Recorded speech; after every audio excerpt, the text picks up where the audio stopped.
सकते हैं। संजय गांधी से करीबी के चलते 80 में लोकसभा का टिकट मिलता है, जीतते हैं, 31 की उम्र में केंद्र सरकार में मंत्री बनते हैं। लेकिन ये तो कार्यकर्ता अशोक गहलोत की कहानी है। चतुर राजनेता अशोक गहलोत की असली कहानी तो इसके 5 बरस बाद यानी 1985 से शुरू होती है।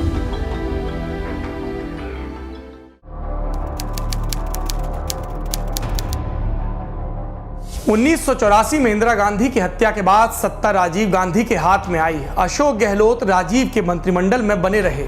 1985 में राजस्थान विधानसभा में कांग्रेस को 200 में से 113 सीटों पर जीत हासिल हुई, स्पष्ट बहुमत मिला। हरिदेव जोशी मुख्यमंत्री बनाए गए। 1980 से 85 के बीच कांग्रेस में बहुत उठापटक हुई थी। राजीव गांधी सूबे की कांग्रेस पर अपनी पकड़ मजबूत करना चाहते थे, लिहाजा अशोक गहलोत को केंद्र से जयपुर भेजा गया प्रदेश कांग्रेस का अध्यक्ष बनाकर। गहलोत को राजीव का निर्देश, सूबे में नौजवान लीडरशिप तैयार की जाए।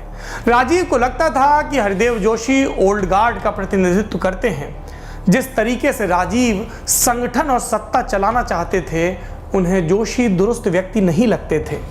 राजीव खुद भी नरसिम्हा राव और वेंकटरमण जैसे ओल्ड गार्ड को ढो रहे थे, ऐसा उनके करीबियों का कहना था।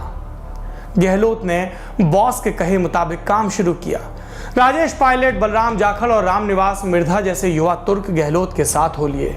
इन सब से मुख्यमंत्री जोशी की असहजता बढ़ गई।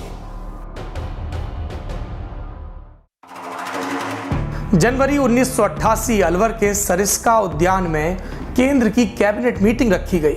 राजस्थान में उस साल अकाल पड़ा था। ऐसे में सरिस्का में कैबिनेट मीटिंग की आलोचना शुरू हो गई। राजीव ने मीटिंग रद्द करने के बजाय सख्त आदेश दिए कि सभी मंत्री अपने निजी वाहन से सरिस्का पहुंचें। सरकारी अमले को मीटिंग के इंतजाम से दूर रखा जाए। राजीव खुद अपनी एसयूवी ड्राइव करके बिना किसी तामझाम के सरिस्का पहुंचने वाले थे। जैसे ही राजीव सरिस्का से ठीक पहले पड़ने वाले चौराहे पर पहुंचे, ट्रैफिक हवलदार ने उन्हें बाएं मुड़ने का इशारा किया। राजीव बाएं मुड़े तो रास्ता एक मैदान पर खत्म हो गया जहां सरकारी गाड़ियों का जमघट था। राजीव समझ गए उनसे छिपाकर सरकारी अमला तैनात कर दिया गया है। उन्होंने मुख्यमंत्री जोशी को जमकर फटकारा। उनके द्वारा इंतजाम किए गए लंच तक को ग्रहण करने से इनकार कर दिया। महीने भर के भीतर जोशी की सत्ता को ग्रहण लग गया। उनका इस्तीफा हो गया। उस समय सत्ता के गलियारों में यह चर्चा आम थी कि ट्रैफिक हवलदार को अशोक गहलोत ने कहा था कि वो राजीव की गाड़ी को बाएं मुड़ने का इशारा करे। तो क्या एक गलत सिग्नल भर से मुख्यमंत्री की कुर्सी चली गई? नहीं, ये तो टॉपिक ऑन द केक थी। जोशी असल में दिल्ली में हुई दरबारी तिकड़म के नए शिकार थे।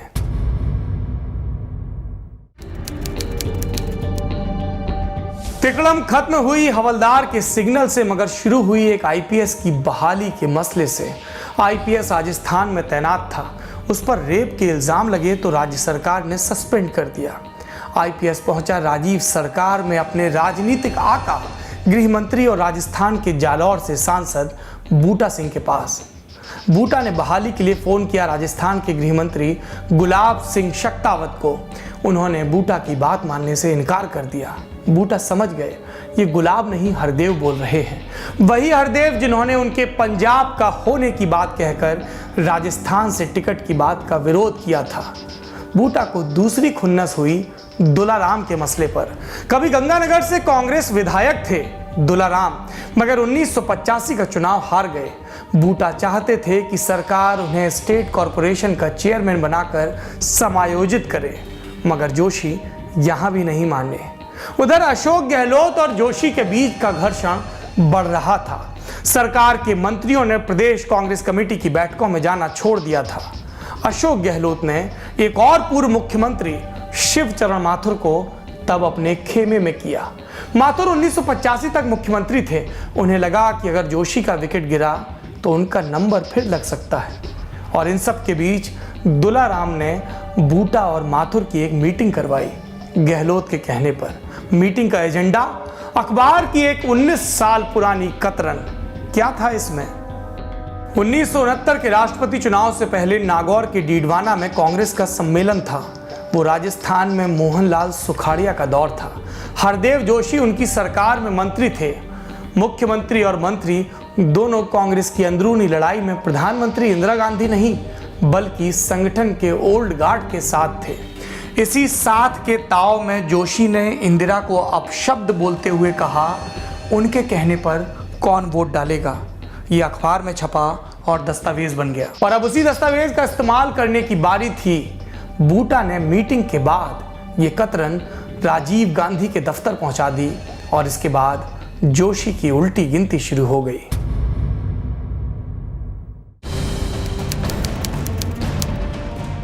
बूटा और गहलोत की मदद से शिवचरण माथुर फिर से मुख्यमंत्री की कुर्सी पर थे, लेकिन पार्टी में अब भी जोशी खेमे के लोगों का असर था।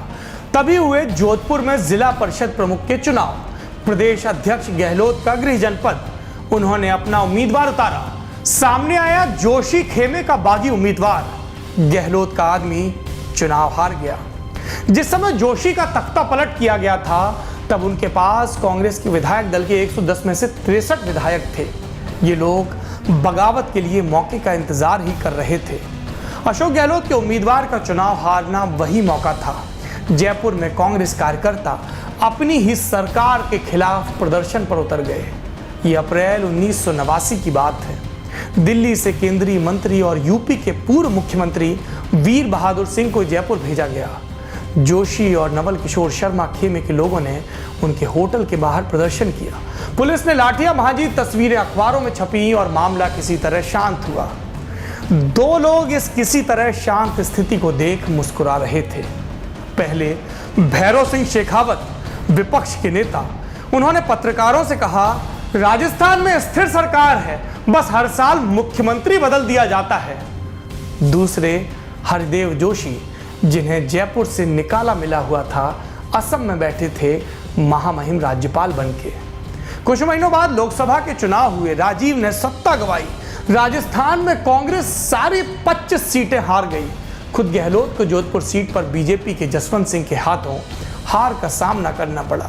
राजेश पायलट, बलराम जाखड़, बूटा सिंह जैसे दिग्गज भी निपट गए। इस हार के बाद मुख्यमंत्री माथुर और अशोक गहलोत ने इस्तीफा दे दिया। हरदेव जोशी को असम से राजस्थान लाया गया। तख्ता पलट में माहिर गहलोत का तख्ता पलट हो चुका था।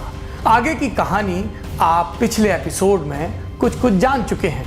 1991 के लोकसभा चुनाव में जोधपुर से गहलोत बीजेपी के राम नारायण बिश्नोई को हराकर दिल्ली पहुंचे। राजीव का तब तक कत्ल हो चुका था। नरसिम्हा राव की कांग्रेस सरकार बनी थी। इसमें गहलोत को टेक्सटाइल मिनिस्टर बनाया गया। फिर चंद्रा स्वामी से अदावत के चलते उन्हें कुर्सी छोड़नी पड़ी और उसके बाद वह कांग्रेस अध्यक्ष बने प्रदेश के और 1998 में मैडम की इच्छा से मुख्यमंत्री।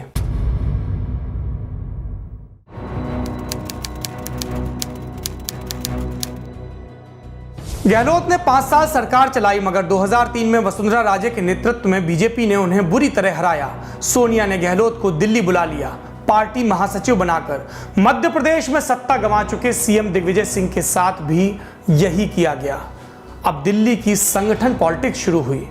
उस दौर में सोनिया दरबार में सबसे ताकतवर खेमा था अहमद पटेल का, सोनिया के राजनीतिक सचिव। उनके बरक से एक खेमा तैयार हो रहा था। सदारत कर रहे थे कोषाध्यक्ष मोतीलाल वोरा। उन्हीं की छतरी तले गहलोत, दिग्विजय, अंबिका सोनी जैसे नेता ऑपरेट करने लगे। इसमें से आप गौर करेंगे तो पाएंगे कि 2 ही जमीनी नेता थे।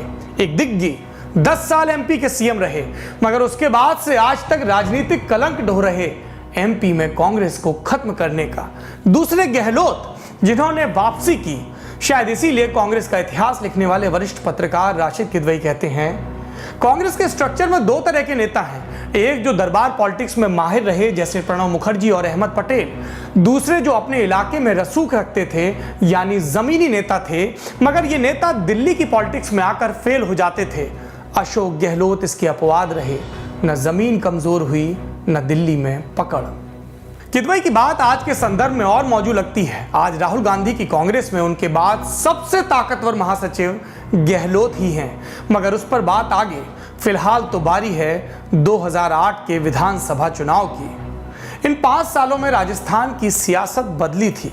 गहलोत को दिल्ली भेज सोनिया ने राज्य सौंप दिया था सीपी जोशी को कांग्रेस का प्रदेश अध्यक्ष बनाकर।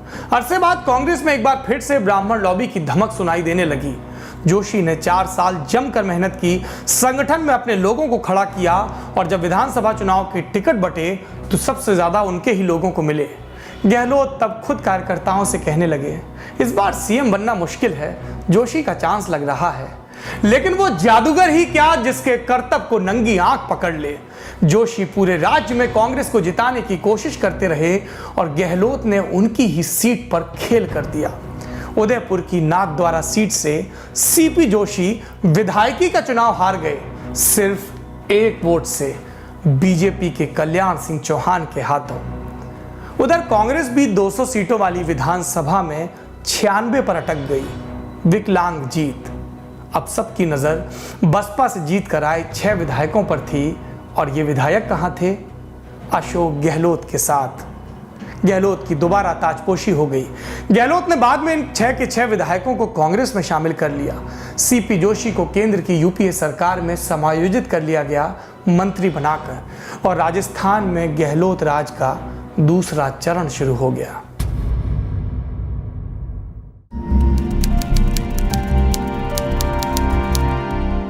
अशोक काम तो अच्छा करता है लेकिन सरकार नहीं बचा पाता, ये कहना था अरुणा रॉय का। सूचना का अधिकार कानून के आंदोलन से जुड़ी सोनिया गांधी की बेहद खास यूपीए राज में बनी सुपर कैबिनेट यानी राष्ट्रीय सलाहकार समिति की मेंबर। सोनिया इस समिति की अध्यक्ष थीं और लोग इसे ही असली सरकार मानते थे। क्या अरुणा ने गलत कहा था? तथ्य उन्हें सही ठहराते हैं। गहलोत के पहले कार्यकाल के दौरान राजस्थान में आरटीआई लागू हुई, साल था 2003 और इसी मुद्दे पर चुनाव लड़े गहलोत इसी साल सत्ता गंवा बैठे। दूसरे कार्यकाल में गहलोत ने मुफ्त दवा योजना शुरू की, देश विदेश में चर्चा हुई, सरकारी भर्तियां की, पेंशन दी। लेकिन 2013 के विधानसभा चुनाव में मोदी की आंधी में कांग्रेस की सबसे बुरी शिकस्त हुई। 200 सीटों में कांग्रेस को सिर्फ 21 पर जीत मिली।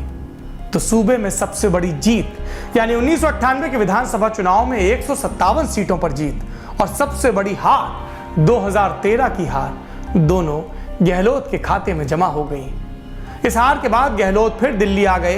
पिछली बार जोशी थे, इस बार सचिन पायलट राज्य के संगठन मुखिया बनाकर भेजे गए। अब फिर चुनाव है। पायलट को जोशी वाला सबक याद है, इसलिए विधानसभा सीट को लेकर वह सतर्क है। उधर गहलोत हैं जिनका गुजरात और कर्नाटक के बाद राहुल दरबार में सितारा बुलंद है, जो हमेशा की तरह चुप हैं या कह रहे हैं इस बार मुश्किल है।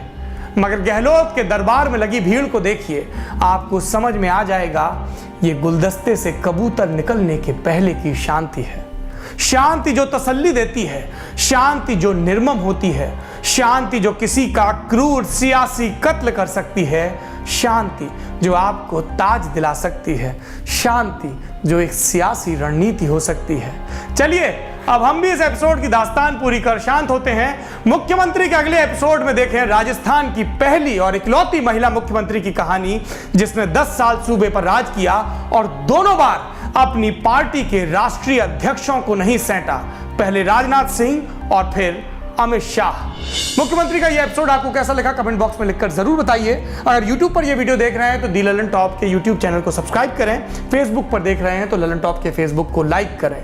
और अब तो ललन टॉप की एंड्रॉइड ऐप भी आ गई है, उसको डाउनलोड कर लें, क्योंकि पॉलिटिकल किस्से सबसे पहले ललन टॉप की ऐप पर ही अपलोड होते हैं। शुक्रिया।